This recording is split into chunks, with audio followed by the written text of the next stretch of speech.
Salomón fue uno de los reyes más singulares de la historia de la humanidad, reconocido culturalmente por su gran sabiduría y la prosperidad de su reino.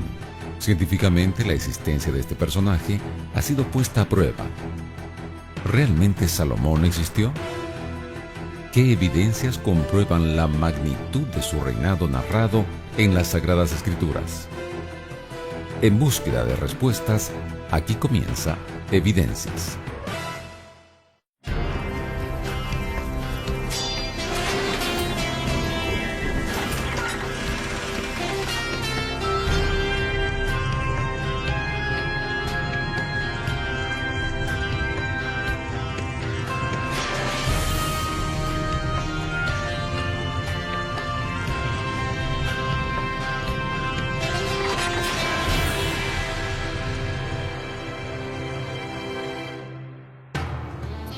Shlomo, Shlomón, proviene de la raíz de Shalom, hombre de paz, el cual fue el hijo del rey David.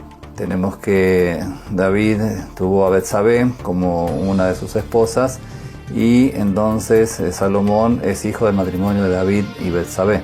Es cierto que este matrimonio de David con Betsabé fue algo así como un escándalo en la corte, pero de todas maneras Dios perdonó a David, perdonó a Betsabé, a pesar de las circunstancias tan trágicas que tuvieron que vivir por culpa de ese pecado.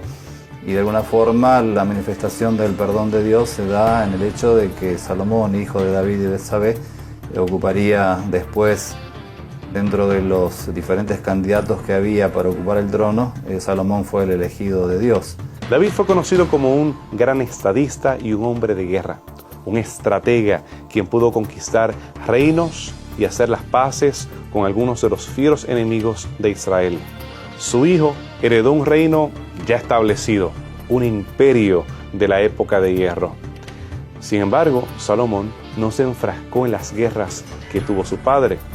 Él era un hombre de paz, un hombre que se mantuvo enfocado en embellecer la ciudad, un hombre que se enfocó en escribir, en hacer contactos con otros reinos, un gran estadista, un hombre que estudiaba las ciencias naturales y un hombre de Dios y un hombre que en algunas ocasiones falló al Eterno.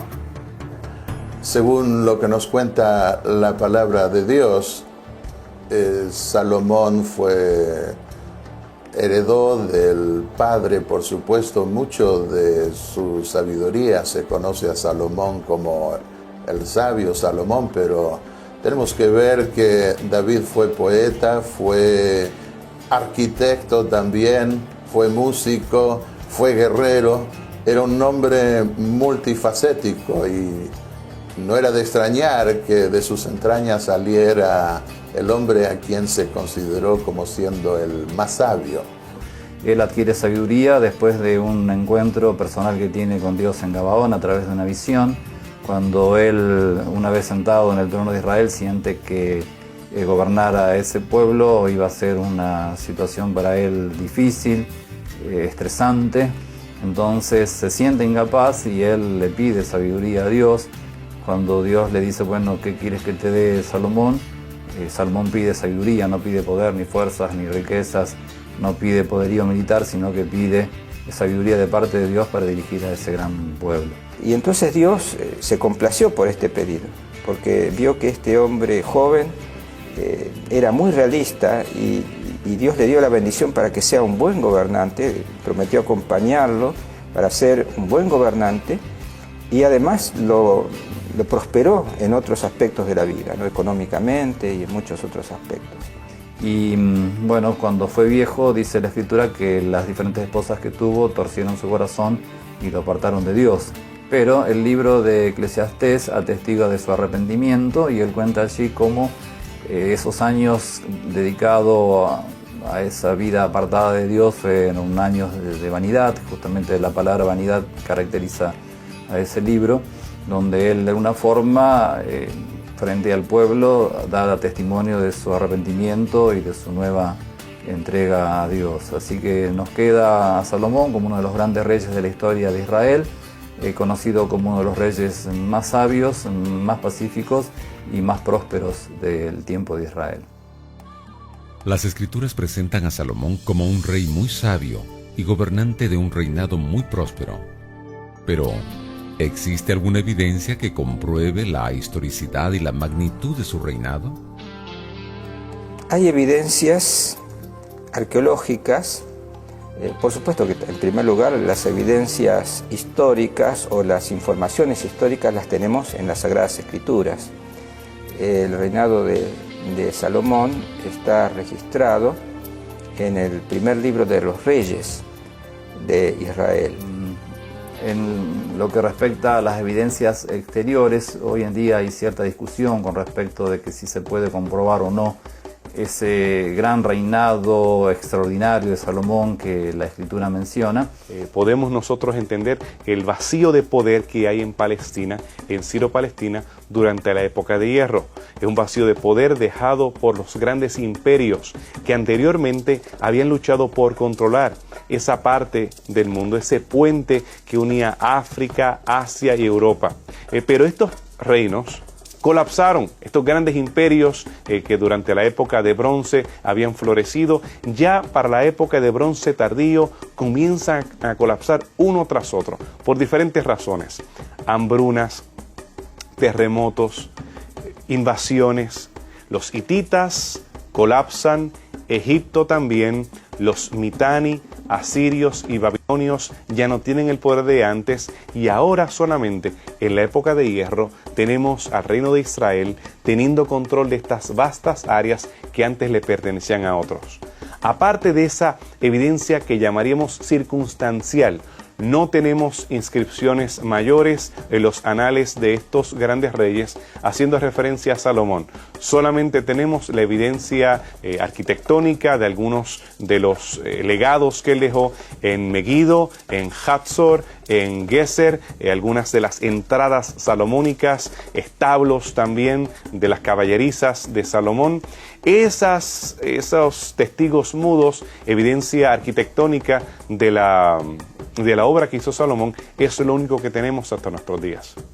En Primera de Reyes 9:19, que aparece también en Segunda Crónicas 8:6, y en otros pasajes más, nos hablan de los establos de Salomón. Y se descubrieron, por ejemplo, excavando la ciudad de Megiddo entre 1925 y 1939, un cuarto estrato de tierra, porque hay capas de tierra, una cuarta capa en donde se considera que perteneció a la época del rey Salomón.